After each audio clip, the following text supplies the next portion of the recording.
Hi everyone! Today we will learn how to make hotcakes with banana for a healthy diet.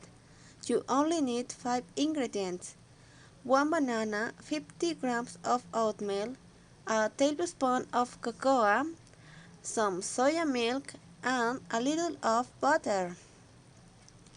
First, for the mixture, put the oats in the blender together with the cocoa until make powder.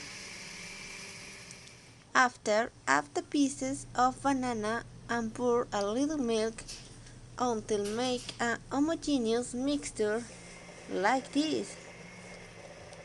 To cook it, put in a pan with a little butter the mixture and cook it over low heat. This banana hotcake is made like a normal hotcake. It's very similar. To finish, serve on a plate the hotcakes spread with jam, honey, or in this case, caramel. Enjoy it. It's healthy and delicious.